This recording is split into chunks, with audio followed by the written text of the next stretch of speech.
Notre invité est arrivé et on en est vraiment ravis. Georges-Marc Benamou, bonjour. Bonjour. Merci d'être là ce matin sur Sud Radio. On le disait avec Gilles Gansman, ce soir et demain, à l'occasion du 60e anniversaire de la fin de la guerre d'Algérie, des accords d'Évian, 18 mars 62, et demain, soirée exceptionnelle, spéciale sur le service public. C'est l'honneur du service public de proposer ce genre de rendez-vous, permettez-moi de vous le dire, parce que cette série, c'était la guerre d'Algérie, c'est votre document qui nous est proposé, vraiment nous propose quelque chose sans tabou. On est vraiment au cœur de la grande histoire pour essayer de comprendre quelque chose qui nous déchire. Est-ce que ça a été pour vous un travail douloureux, difficile, nécessaire? Comment vous le qualifiez, votre travail? Difficile, oui, parce que ce que j'ai voulu faire, et en particulier avec Benjamin Stora qui m'a accompagné, c'est d'essayer de comprendre et de faire comprendre au plus grand nombre cette tragédie qui a touché des tas de sensibilités qui ne se sont pas rencontrées. Et ce qu'on a essayé de faire, c'est de faire rencontrer de faire parler les douleurs autant que les histoires singulières, d'essayer de comprendre qu'est-ce qui s'est passé. Moi, très honnêtement, je suis né enfant, j'ai vécu cette guerre d'Algérie enfant, et c'est vrai que vous me demandez si c'était difficile. Oui, difficile d'essayer de raconter. Douloureux à titre personnel, en effet, je n'avais pas mesuré cela. Mais nécessaire. Il faut qu'on regarde cette page sans caricature et sans non plus faux fuyant pour qu'on puisse vivre ensemble de manière plus détendue. Je veux dire, sortir des schémas, sortir des tabous, comme vous l'avez dit.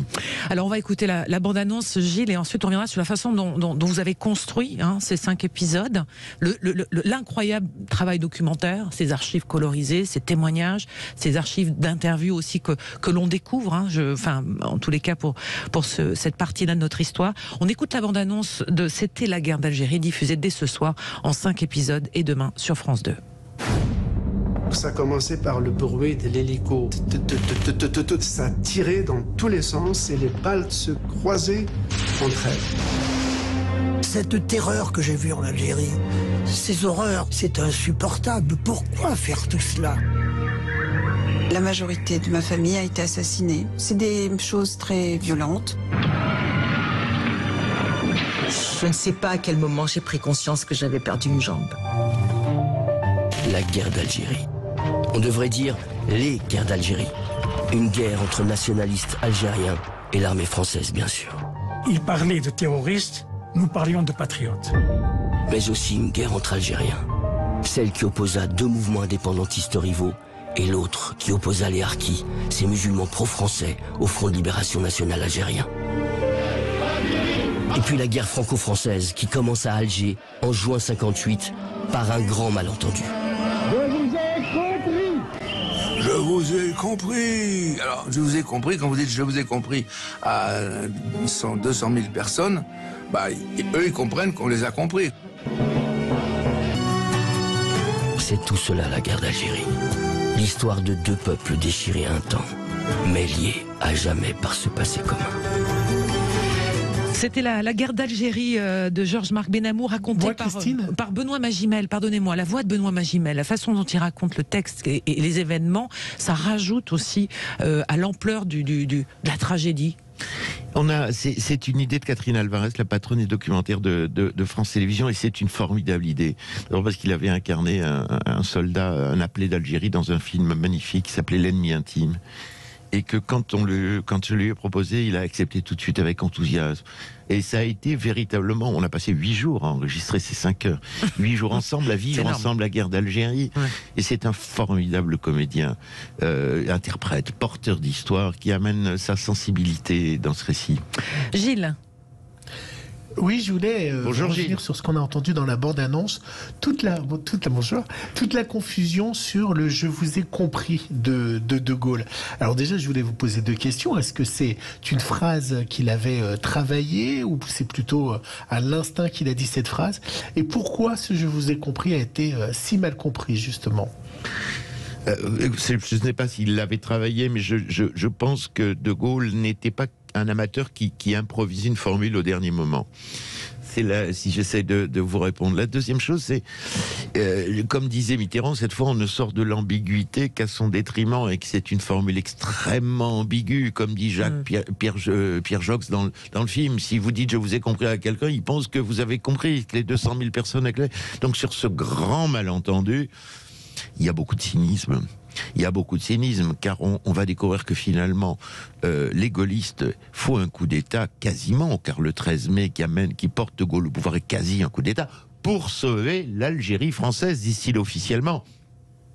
En vérité, ce sont les gaullistes qui vont le plus cruellement, pour des raisons à discuter, lâcher et trahir les pieds noirs, qu'on le veuille ou non. Il y a ce grand malentendu qui a été cette grande trahison pour les pieds noirs et les harkis.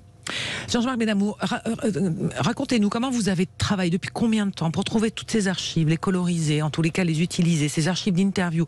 Il y a véritablement des documents jamais entendus, jamais vus, avec des témoignages qui, alors certains sont glaçants, on pense aux généraux qui ont torturé, notamment, qui expliquent face caméra pourquoi, et qui expliquent la torture. Donc tout ça, c'est posé sur la table, à nous de les décortiquer et d'en faire sa propre opinion, finalement. Cette histoire est là, en tout cas pour ma part, depuis longtemps. Moi, j'ai écrit un livre il y a quelques années qui a eu beaucoup de succès, qui a été très contesté aussi, qui s'appelle Un mensonge français, car on a cessé de mentir, côté algérien comme côté français, sur ce qui s'est véritablement passé à l'indépendance. J'ai fait quelques films pour TF1, ils voulaient tuer De Gaulle, j'ai fait une sorte d'histoire de l'OS, de ces terroristes de l'Algérie française. Et Benjamin Stora, par ailleurs, à l'œuvre que l'on sait d'historien. Et moi, j'ai le goût de raconter les histoires au grand public, donc j'ai essayé d'être digne d'un maître dont je me suis fixé, qui était un peu mon cap, qui est Albert Camus. Ni victime, ni bourreau. Essayer de raconter une histoire juste. Car, qu'on le veuille ou non, et ça ne plaît pas beaucoup aux intellectuels de gauche, Camus a été le seul à s'engager sur la question algérienne pour l'égalité, la dignité des musulmans, et pour inventer une utopie qui aurait pu être possible si les extrêmes n'avaient pas gagné. C'est ce qu'on apprend en ce film. Lui et Mendes France rêvaient quoi? À une Algérie associée à la France, où musulmans et européens auraient été à égalité, comme l'Afrique du Sud d'après 1990. Cette sortie, ça aurait été peut-être une meilleure sortie que la tragédie que l'on a vécue, et qui fait que 1 million de pieds noirs ont été exilés, 75 000 harkis ont été assassinés, et que le peuple algérien vit quand même dans la liberté, mais dans la misère, et exploité par des chefs militaires qui ont pris le pouvoir et qui ont pris l'argent. On comprend que c'est aussi une succession de rendez-vous manqués entre les deux pays, entre ces deux parties-là de la France, à plusieurs reprises. D'ailleurs, dans le commentaire, Benoît Magimel le dit. Premier rendez-vous manqué, le deuxième, etc. Il y a une succession d'échecs et de rendez-vous qui ne se font pas, qui auraient pu changer l'histoire, éviter cet énorme massacre, en fait. Par l'extrémisme. En fait, le projet colonial, il y avait un malentendu dès le départ et un mensonge. C'est-à-dire que la France arrive avec la Troisième République et elle dit: vous êtes tous des citoyens magnifiques, et elle ne donne pas la nationalité, la citoyenneté aux musulmans. Donc il y a la contradiction entre l'universalisme républicain et la manière dont s'installe le colonialisme. C'est une contradiction insupportable qui va exploser 90 ans plus tard. Pourquoi c'est si douloureux encore d'évoquer cette période-là de notre histoire, qu'on a tant de mal à la regarder Parce que je crois qu'il y a une véritable histoire d'amour entre les Français et les Algériens, entre les pieds noirs et les Algériens, que par-delà la guerre, il était en train possiblement de se construire une égalité, une fraternité. Quand je le vois dans mon environnement familial, chez mes parents, chez mon père, cette fraternité, elle existait par-delà les identités. Chacun était soit français, soit d'origine maltaise, soit juif, soit espagnol, soit musulman.